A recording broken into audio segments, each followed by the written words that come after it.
अक्सर भारत के भूगोल और उसकी विशाल नदी परियोजनाओं का नाम सुनते ही दिमाग में वही उबाऊ क्लासरूम लेक्चर घूमने लगते हैं, है ना? खैर, आज के इस एक्सप्लेनर में ऐसा बिल्कुल नहीं होने वाला। उबाऊ किताबों को किनारे रखते हैं और एक बहुत ही डायनामिक सफर पर चलते हैं। आज शानदार एनिमेटेड मैप्स, 3D विजुअल्स और कभी न भूलने वाले शॉर्टकट्स के जरिए भारत का ये पूरा जलीय ढांचा बिल्कुल शीशे की तरह साफ हो जाएगा। आइए शुरू करते हैं।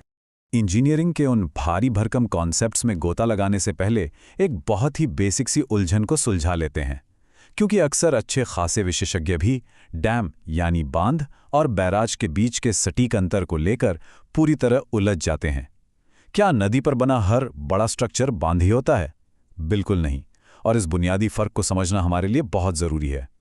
देखिए, इसे समझना बहुत ही आसान है। एक बांध बिल्कुल किसी मजबूत स्टॉप साइन या बंद दरवाजे की तरह होता है। इसका काम है पानी को पूरी तरह रोकना और अपने पीछे एक बहुत बड़ी कृत्रिम झील बनाना, जिसका इस्तेमाल हम बिजली बनाने या सिंचाई के लिए करते हैं। लेकिन वहीं दूसरी तरफ बैराज किसी चौराहे पर खड़े एक ट्रैफिक पुलिसकर्मी की तरह काम करता है। ये पानी को रोकता नहीं है, बल्कि सिर्फ उसकी दिशा बदलता है। जैसे पश्चिम बंगाल का फरक्का बैराज इसका एक क्लासिक उदाहरण है। ये बस गंगा के पानी को हुगली नदी की ओर मोड़ देता है ताकि कोलकाता बंदरगाह को गाद से बचाया जा सके।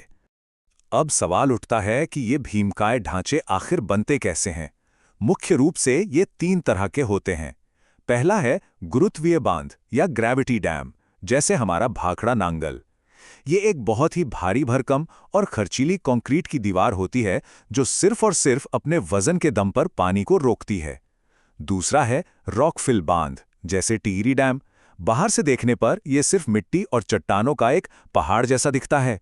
हिमालय जैसे भूकंप वाले इलाकों के लिए यह एकदम परफेक्ट है, क्योंकि इसमें झटकों को सहने का एक खास लचीलापन होता है। और तीसरा होता है चाप बांध यानी आर्च डैम, जैसे इडुक्की। इसकी डिजाइन एक धनुष की तरह घुमावदार होती है, जो पानी के भारी दबाव को सीधे किनारों के पहाड़ों पर ट्रांसफर कर देती है। शानदार इंजीनियरिंग सच में।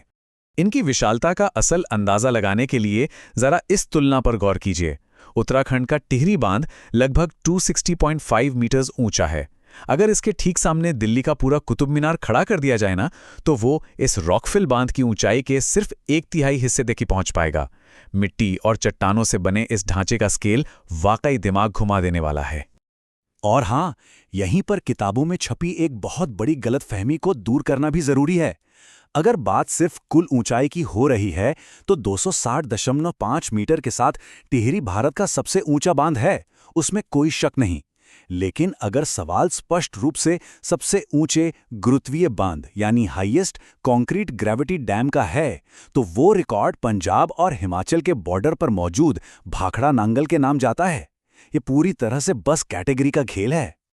अच्छा, अब इन सब बांधों को याद कैसे रखा जाए? रटना तो है नहीं, तो आइए कुछ मजेदार निमोनिक्स यानी स्मरण सूत्रों का इस्तेमाल करते हैं। उत्तर भारत से शुरू करें। आजकल की आधुनिक जिंदगी को ही ले लीजिए, जहां हर कोई व्यस्त होने का बस ढोंग करता है। अब इसी से ट्रिक बनती है। व्यस्त से याद रखिए व्यास नदी और ढोंग से याद रखिए पोंग बांध। इसके अलावा रावी नदी पे रणजीत सागर बांध भी है, जिसे थीन बांध भी कहते हैं। इस तरह की छोटी छोटी कहानियां भूगोल को हमेशा के लिए दिमाग में सेट कर देती हैं। चलिए अब थोड़ा मध्य भारत की तरफ चलते हैं। चंबल नदी के बहाव के साथ साथ यहाँ के 3 सबसे बड़े बांधों को याद रखने के लिए बस एक छोटा सा शब्द याद रखना है, राज। RAJ। आर से राणा प्रताप सागर और जे से जवाहर सागर। अब चूंकि राणा प्रताप का ऐतिहासिक कनेक्शन राजस्थान से है, तो ये दोनों बांध राजस्थान में ही है, और बाकी जो एक बचा यानी गांधी सागर, वो मध्य प्रदेश की सीमा में आ जाता है ना? आसान। बिल्कुल इसी तर्ज पर हम उत्तर प्रदेश के इंफ्रास्ट्रक्चर को भी समझ सकते हैं। इतिहास इस बात का गवाह है कि महारानी लक्ष्मीबाई हमेशा अपने देश के लिए बेताब रहती थी। बस इसी बेताब शब्द को पकड़ लीजिए। बेताब से बेतवा नदी तुरंत याद आ जाएगी, और इसी नदी पर माता टीला और रानी लक्ष्मीबाई बांध बने हुए हैं। वैसे जानकारी के लिए बता दूं कि रानी लक्ष्मीबाई बांध को राजघाट बांध भी कहा जाता है। अब जरा इंसान की बनाई इस अद्भुत क्षमता को देखिए। रिहंद नदी पर बने रिहंद बांध ने भारत की सबसे बड़ी कृत्रिम झील का निर्माण किया है, गोविंद बल्लभ पंत सागर। आप विश्वास नहीं करेंगे, लेकिन ये झील इतनी ज़्यादा विशाल है कि इसके पानी के वाष्पीकरण से आसपास का तापमान और नमी तक प्रभावित हो जाती है। मतलब इस एक इंसान के बनाए ढांचे ने उस पूरे इलाके का माइक्रो क्लाइमेट ही बदल कर रख दिया है। जब विशालता की बात चल ही रही है तो इसके क्षैतिज विस्तार यानी लंबाई पर भी नजर डाल लेते हैं। ओडिशा में महानदी पर जो हीराकुंड बांध बना है उसकी कुल लंबाई 25.8 किलोमीटर है। अब ऐसा क्यों? क्योंकि ये एक सपाट पठारी इलाका है। यहाँ हिमालय जैसी गहरी खाइयां नहीं मिलती, इसलिए मानसून के दौरान जो पानी फैलता है उसे रोकने के लिए मुख्य कंक्रीट बांध के दोनों तरफ कई कई किलोमीटर लंबे मिट्टी के तटबंध यानी अर्दन डाइक बनाने पड़े हैं। अब रुख करते हैं पश्चिम का। स्टैच्यू ऑफ यूनिटी के बिल्कुल पास नर्मदा नदी पर विशाल सरदार सरोवर बांध मौजूद है।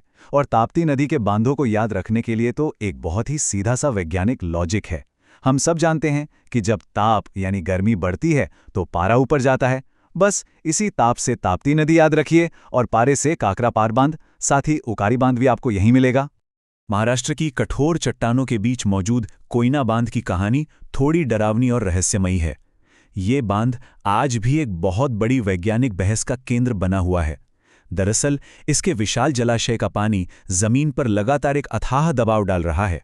वैज्ञानिक आज भी इस बात पर रिसर्च कर रहे हैं कि क्या पानी के इस अथाह वजन ने ही स्थानीय दरारों पर दबाव डालकर उस इलाके में भूकंपों को ट्रिगर किया था। विज्ञान की भाषा में इसे रिजर्वॉयर इंड्यूस्ड सिस्मिसिटी कहा जाता है। अब दक्षिण भारत के पठारों की ओर बढ़ते हैं। तेलंगाना में गोदावरी नदी पर पोचमपाद बांध है। इसे याद रखने के लिए एक बड़ा ही कार्टूनिश और मजेदार विजुअल ट्रिक है। बस ये कल्पना कीजिए कि फर्श पर तेल गिर गया है और उसे साफ करने के लिए पोछा लगाया जा रहा है। तेल से बन गया तेलंगाना और पोछे से पोचमपाद बांध।